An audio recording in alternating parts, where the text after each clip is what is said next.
નમસ્કાર મિત્રો, અત્યારે આપણે આવી ગયા છીએ અંબાજીમાં. આજે હું તમને દર્શન કરાવીશ માં અંબાના.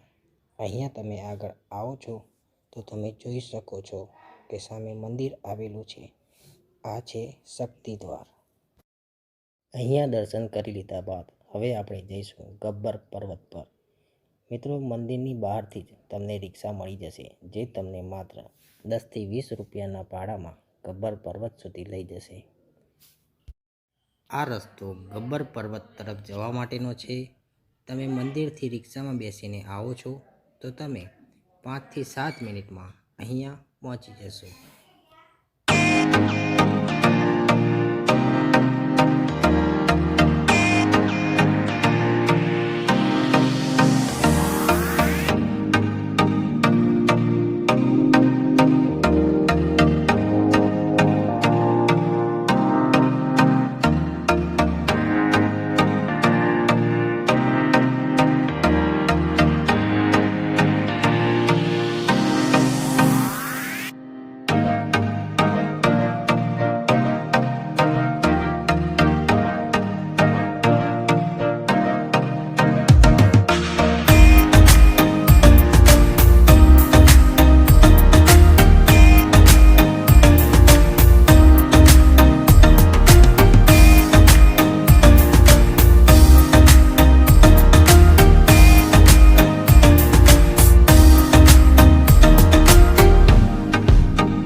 આપણે ઉડન ખટોલામાં જઈશું ગબ્બર પર્વતના દર્શન કરવા.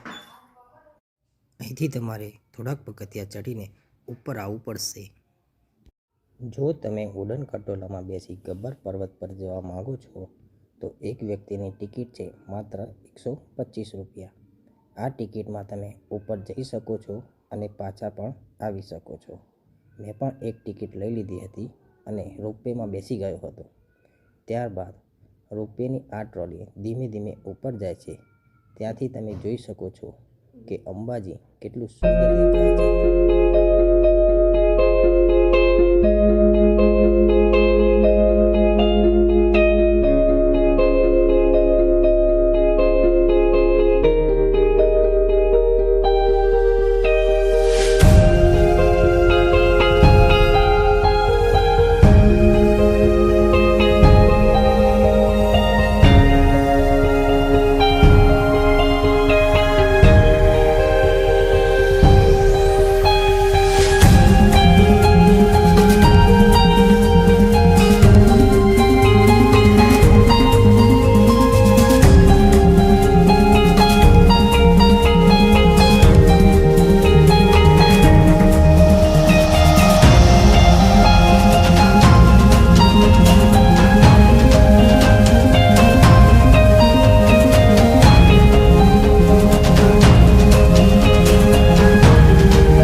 ગબ્બર પર્વત પર પહોંચી ગયો છો.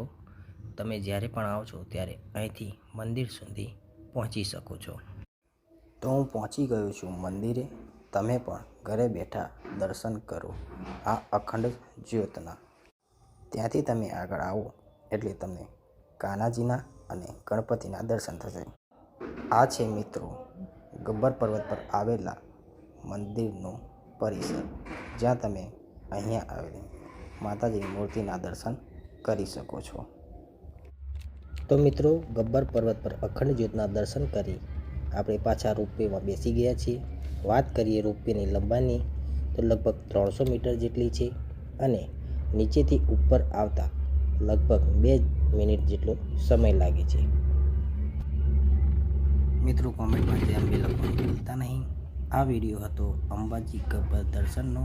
ફરીથી મળીશું એક નવા વિડીયોમાં. ત્યાં સુધી જય હિન્દ, વંદે માતરમ.